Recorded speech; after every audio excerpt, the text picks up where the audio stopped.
your child is your child no matter what, right? Right.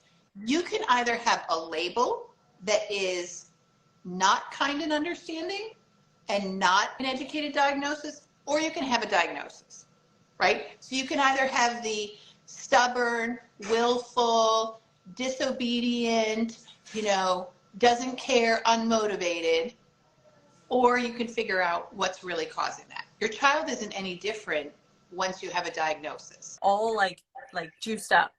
Oh, same. Totally same. I started my day at 9 o'clock this morning, which I know is not early for educators, but yeah. Like my official work day, Yeah. and then I'm not done till 9 o'clock tonight. And so same, like long day, but I was like, I get to go live with Karin. I know. And these questions are so awesome that I got from parents this week. Cannot wait. This is so exciting. Okay, tell me. So let's jump right in because we never have enough time to finish everything we want. Yes, go. And I know we're not going to get through them all. So I see this turning into like a part 2 later on. We'll do that. But so recently, even I think I said on the last time we went live, my oh my gosh, I'm going to call her my aunt, but she's my sister-in-law in Poland. Her 3-year-old was just diagnosed. And then a parent just reached out to me last week and they just got a diagnosis for their 3-year-old son with the autism spectrum disorder. So she said to me, what do I do now? What's the first thing I should do? I mean, she is right at the beginning. What is like one of the first things you say to the parents when they get these results? Okay, so, you and I are the same. We approach everything from the heart, right? And so the first thing we have to do is give ourselves, as grown-up adult parents, time to process and time to think and time to feel. There's nothing you need to do immediately, right, for your child. But the first thing you need to do is take some time to process this. And, if you're co-parenting, to process that with your co-parent, and to really work through any feelings you might have. I'll share with you, and I'm not going to make this, my story, but my son was not diagnosed until he was 8. And Karin, I think it took me 9 months to process it. I remember writing 3 or 4 times to the psychologist who diagnosed him. Are you sure he has autism and not just ADHD and anxiety? Are you sure it's autism? Because he was kind of atypical for autism. So that's number 1, is you've got to give yourself space and time and love and patience. And that's the most important thing. I think the second thing is figure out where you're going to learn more. I am a huge fan of, there's a series of 3 books called the Autism Discussion Page. And they also have a page on Facebook, Autism Discussion Page. I don't think they're on any social media like Instagram or anything, but I would say to parents who are just getting the diagnosis, buy 1 book. You don't have to buy all 3 books. Buy the first book and start to understand how the autism brain works, right? And you need to understand what are the 2 diagnostic criteria for autism, but then you also need to understand how does this manifest in your child, right? What does autism look like in your child? I remember for my son, his dad and I would always be like, oh, that's his autism. That's his autism. And some people might feel like that's like making an excuse, but for us, it was a way to make sense of behavior that really didn't make sense, in other ways. Unexplainable. So, yeah. What's the name of the book? Autism Discussion Page. Oh, that's the name of the book? That's the name of the book. I know. I thought that was the name of the page on Facebook. It's all good. I'm here.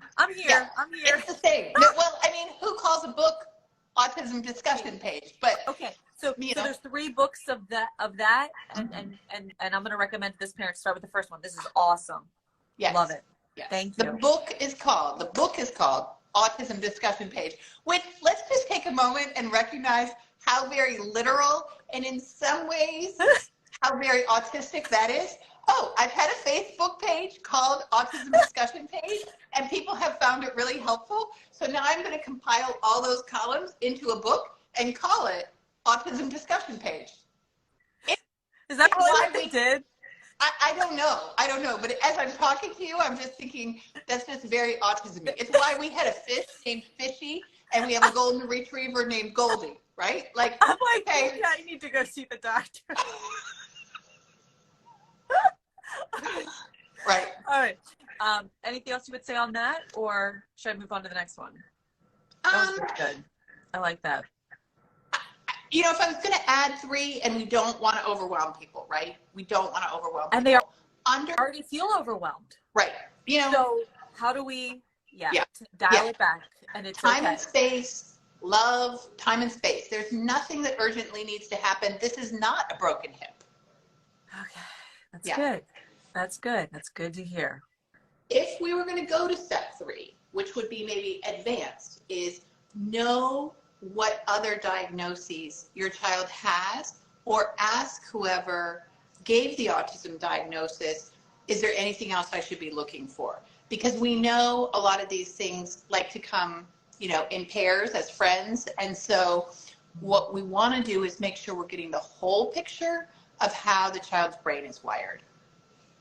But doesn't that make people think like, oh man, they don't just only have autism, now they have autism, and now I have to think there might be something else? Like, that can almost feel a little disheartening. Okay, I see where you're coming from. You're like, this is the reality though, right? Okay, this is what someone said to me once. See if you find this helpful. Your child is your child no matter what, right? Right. You can either have a label that is not kind and understanding and not an educated diagnosis, or you can have a diagnosis, right? So you can either have the stubborn, willful, disobedient, you know, doesn't care, unmotivated, or you can figure out what's really causing that. Your child isn't any different once you have a diagnosis. And to me, that just spoke again to my heart. I don't want anybody labeling a child negatively when there's actually something that's differently wired about them. Yeah. I see your point. Yes, it can be a lot, but it's not going to change your everyday experience of your child. And again, I think it goes back to our first discussion point. Okay, so spend some time processing that. Your child has autism and ADHD, okay? Not an uncommon situation. Take some time, right? Join some Facebook groups, go to a support meeting, give yourself time to have whatever feelings you have about that. It's an intensively emotional process to have a child diagnosed with autism. Right. Yeah. Okay. So number 2, how important is an early diagnosis? Right. So as with all things, early diagnosis is critical. Now, I do want to point out, and I think most of your listeners will know this, there's no cure for autism. So it's not like, oh, if we catch this at age 3, we'll be able to cure it by age 5. What I think it does do for you, though, it allows you to, first and foremost, understand your child better so your family interactions are more positive, you know, because this is what we all want, right? This is why we became parents, you know, is we wanted to have a house of love and kindness. I mean, sure, there's going to be frustrations, but I think that's the first reason for early diagnosis. Okay. The second reason for early diagnosis is education. You know, many kids are in some form of preschool by age 3. Mm-hmm. And so where do you want to choose for preschool? And, you know, across the country, there are early intervention programs starting at age 3 funded through the Department of Education. So age 3 is the earliest age your child can get an IEP and get services like speech therapy or occupational therapy. Yes, so important. This is so important because I don't know that all parents know this. No, age 3 you can get an IEP. Say that again. Okay, so across the entire country, children are eligible for early intervention services, which could be called anything in your county, but just Google whatever your county's name is and early intervention for children, and you'll find the program. Here it's called Early Steps, but 10 years ago it was called something else, and 10 years before that it was called something else. You know how we like to do that. Right. So once you have an autism diagnosis, you will more than likely be eligible for, this early intervention starting at age 3, and you can get speech therapy, occupational therapy, family help, special education placement. And again, I don't know what each and every one of your listeners is going to need. Some people are going to need a little. Some people are going to need a little more, Yeah. But if you have that IEP in place, then you're already starting to form the homeschool partnership, which is so vitally important. Right. And the supports and extra services that are going to help them through this. Yeah, absolutely. Help them with this. Yeah. Yeah. So good. So another parent said, what can I do at home to start helping my child with their speech? Because my nephew and their child kind of stopped speaking, and they were developing normally. Okay. So that is a specific form of autism and speech delay when you have been developing your speech normally and then you lose your speech. Okay.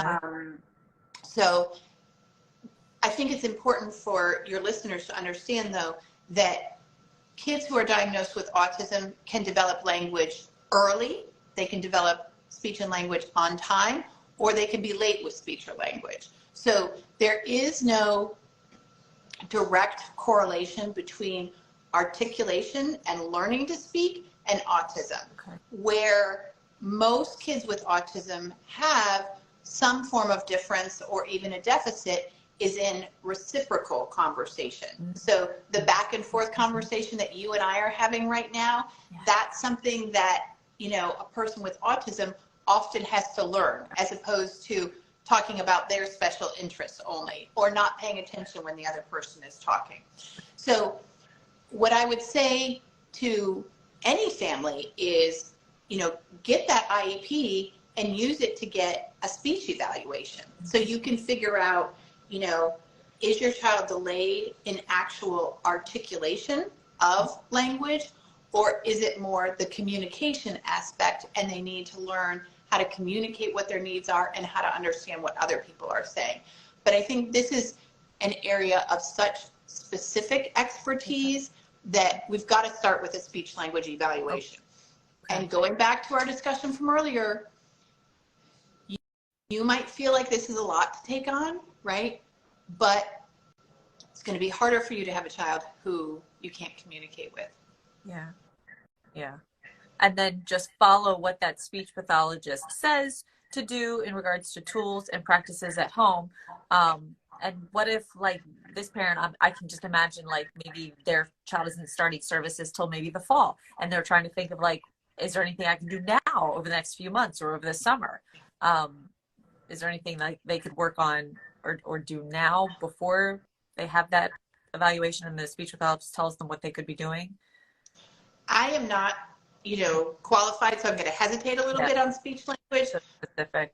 That's fine. What I will say is I don't think you could ever go wrong with literacy, right? So keep reading, keep playing music, keep watching videos, right? Okay. Keep building those basic building blocks of literacy so that when you get to the point where, you have the evaluation, you've at least done that, but awesome. I think do what you would normally do anyway with your exposing to those books and pictures and learning.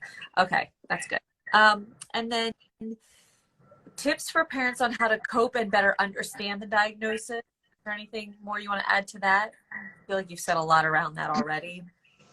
I think what we might want to talk about here for a minute is, yes, as parents, we need to understand it, but we also need to start learning how do we explain it to others, right? So my child, Jacob, has autism. I mean, I'm speaking hypothetically, right? What this means for you, Mrs. Mason, as his second grade teacher, is that you're going to see these behaviors from Jacob. And this is what helps Jacob to self-regulate or cope in the moment. So yes, we have to go through our own process of understanding and coping, but then the next thing on our plates, to be real, is we have to start being able to help other people understand our child.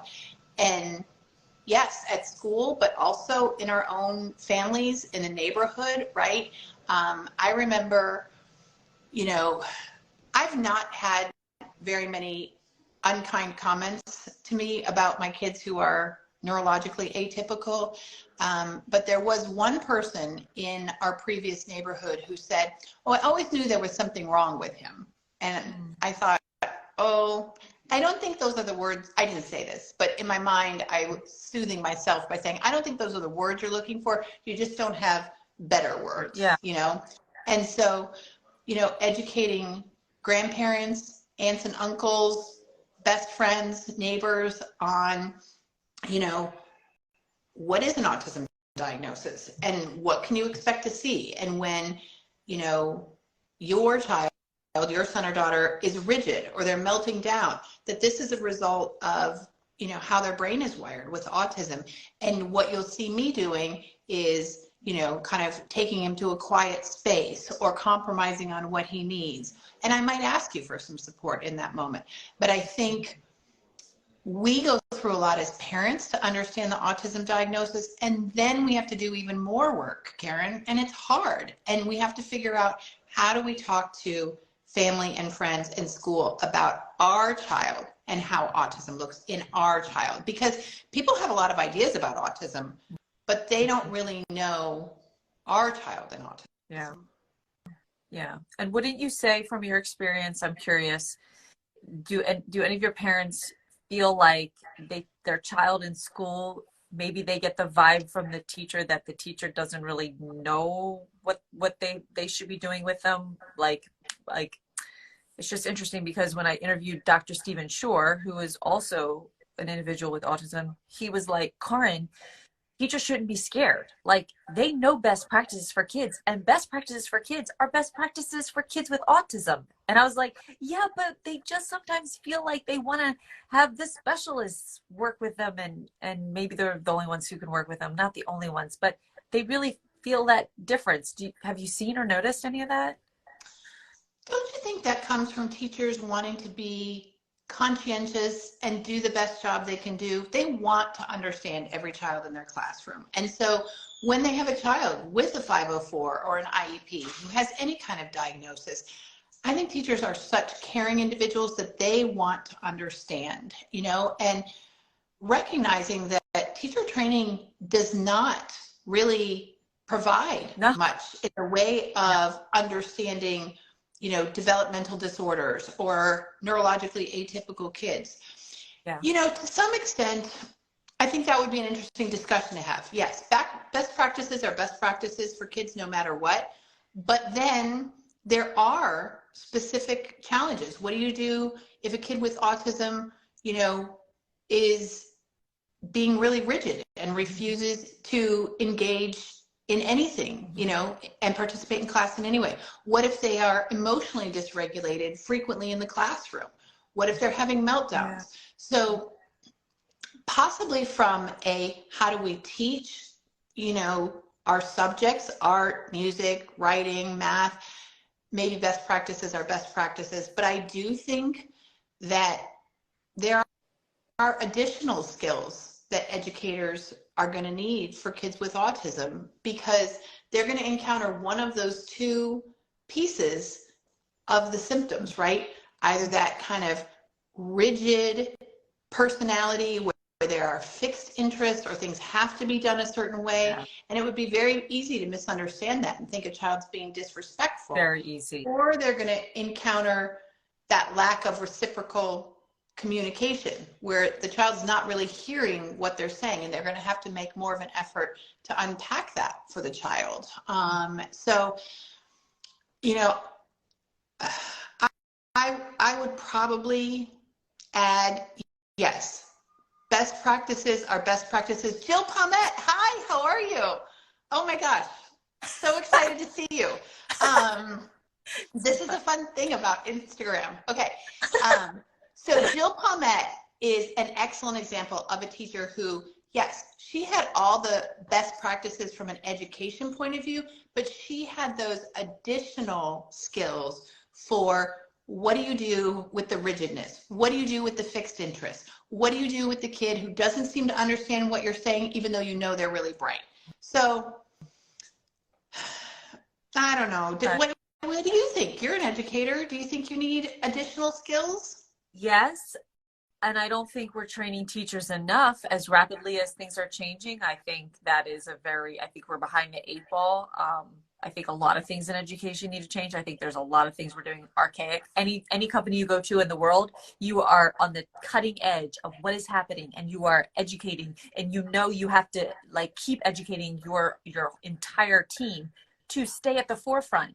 And then all of a sudden something about education, it's like, wait, why aren't we on the forefront? When's the last time I sent my teachers to a self PD that they wanted to learn on their own to grow their own craft? They should have that opportunity every year. Like, so anyway, that's another discussion.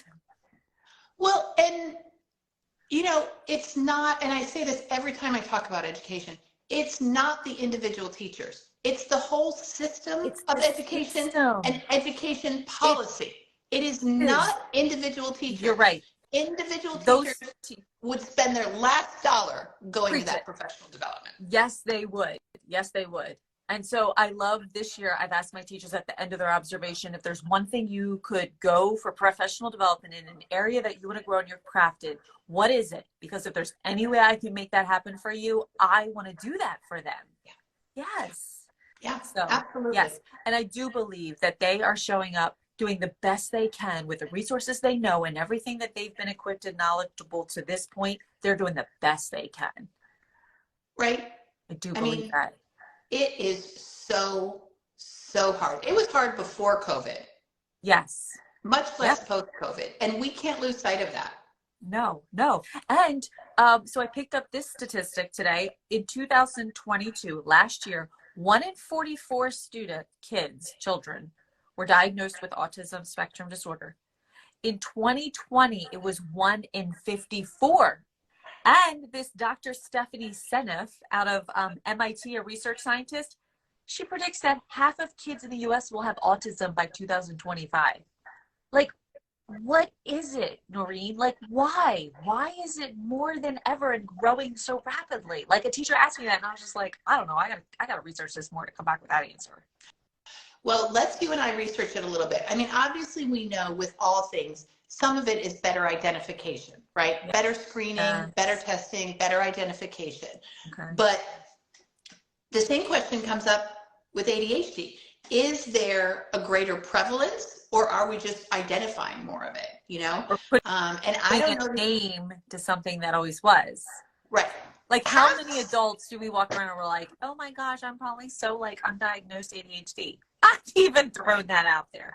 Oh yeah. So maybe that's an example like that. Oh, I saw the funniest meme the other day, and it was something about autism. That didn't exist in my day. And the other person says something like, oh yeah, because your grandpa, who had to have ham and green beans and had a collection of 3,000 postage stamps, he might not have been on the spectrum. And I was like, it just cracks me up. And of course we don't know, and we don't want to judge. I know. And that's not our place. Is it technology? Is it something in the immunizations? No. Is it just now we're recognizing symptoms and being able to label it and identify it? Yeah. I think half is that's $1 million question. That's a lot. 2025. Yeah. Her prediction. Yeah.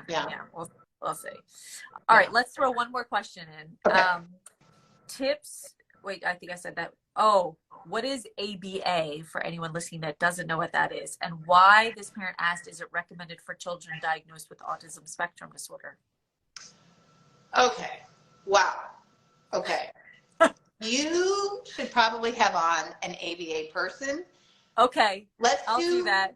Okay. Let's do the very beginnings of ABA, because we want to really understand and respect how overwhelming this is. So ABA stands for Applied Behavioral Analysis. ABA, Applied Behavioral Analysis. Okay. And in ABA, what specialists in behavior analysis do is they took a look at 3 things. The antecedents of behavior, okay, so what comes before the behavior, and then the consequences, okay? And so when we have, and I've talked about this a lot, so I'm going to have to make my point here and stand on my soapbox for a minute. When we have behavior, which is not a behavior, but it's a symptom, right? Yes. So I would say antecedent symptom consequence, but I'm on my soapbox for a minute. What behavior analysis tries to do is decrease the frequency of those behaviors that we don't want, right? The melting down, the punching the wall, the throwing the grilled cheese on the floor, right? Right. And increase the behaviors we do want to see. Expecting. Right. And so what ABA does is try to help parents and teachers understand what happens before the behavior to, create the behavior. Is it, frustration? Is it a lagging skill? Is it an inability to communicate a need? And how do we address that, right? And then what are the consequences? And I think it's so important to remind everyone who's listening, praise, rewards, respect are way stronger behavior change agents than any kind of punishment. Oh, you might have to say that again. So when we take a look at behaviors we want to change, because inevitably there are behaviors we want to change in our children. Right. It is so important to keep in mind that rewards, praise, reinforcements are so much more powerful than punishments. So the minute you see anything that is close to the behavior you want, praise that, notice that, ask the child how they feel. I say in my coaching practice, when I'm training coaches, I say, if you say it, you'll see it, right? Like you see a little bit of it and you're like, oh my gosh, you studied for that test because they got a 54 instead of an 18. And they're like, well, I still failed. And you're like, you failed, but you did so much a better job. How does it feel to have a 54 versus an 18? And they'll be like, well, I still failed. And you're like, yep, you did, but you must have changed something. And I want to know what that is. Yeah. And so we didn't completely solve the problem, but you're seeing it, or you're saying it so you can see it more and see it more and see it more. Mm-hmm. Punishment is not a very effective mode of behavior change. It's just not. And many of us grew up in fear-based households where we were afraid we were going to get killed if we did something, but we know that that's not best practices in parenting. Yeah. You know what I learned this year that I love from a behavior analyst? I'll make up a kid's name, Luke, and the student is semi-nonverbal. And so what we've learned to do is we say, snaps for Luke, snaps for Luke. Like you're reading the word, you read the word, snaps for Luke, snaps for Luke. And the kid will literally go like this and like kind of smile. And I've never seen like that before. And so I've learned that this year, and it was, I love that. Yeah. And how simple is that? But it is so simple. Reinforcing to Luke, like snaps. Yes. I mean, I don't know about you, but honestly, I could be trained to work for snaps.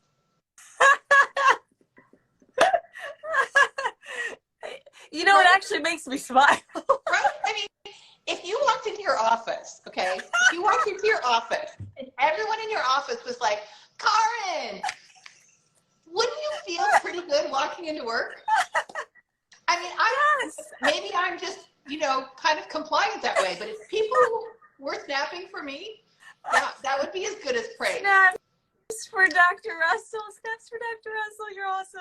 Oh yeah. I actually did it the other day. It was fun. It was cute. Yeah, it was fun. I love learning these things. This is great. This is good. And that's even a simple thing a parent can take away from this too. So easy. So Something easy. Like little star on your chart at home. Little tiny star. Marble in a jar.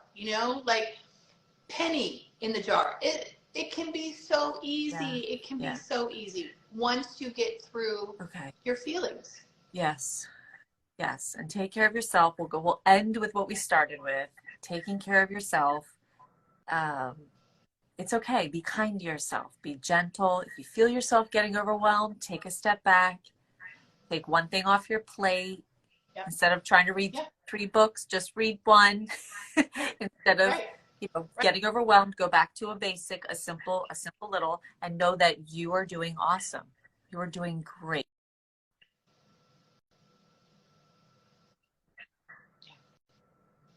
Feel that. Just know you are. You have everything within you right now. Trust yourself. Trust yourself. So You're this child's parent for a reason. Trust yourself. And no one can replace you. Only you are perfect for them. Well, Dr. Say that again.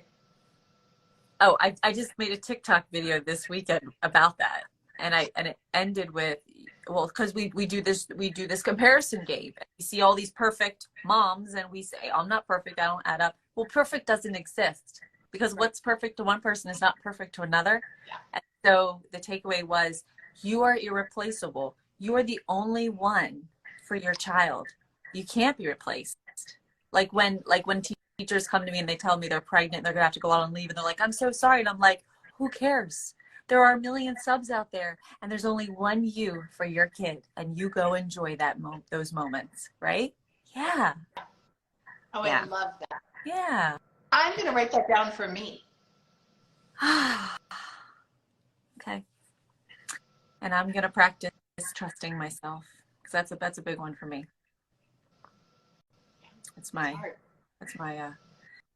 oh, look, someone's sending us hearts. That's so cute. I'm not sure how they do that, but that's sweet. Thank you for the love. Okay, what are we going to do next? Sending the love back. Well, we got to finish our questions. I still have 2 more questions. Oh, okay. So we're going to do autism part 2. Yeah, we'll do autism part 2. And those who are listening, or you have friends who are listening, or you're friends with friends who have kids, share with us your questions. We're here. We literally want to come answer your questions and give them to you. So share them, DM either Norrine or myself, and we want to bring you these answers. And Norrine, as always, love, love, love. And I'm giving waves to all of our friends who are tapping in and saying hi. All right, have an awesome night. Thanks for making my night end so beautifully. Love you. Oh, ditto. Right back at you. All right. Good night. Bye. Bye. That's all we've got for this episode of the Momnificent Podcast. If you enjoyed this episode, I would be honored if you would subscribe and rate if you really liked it. I know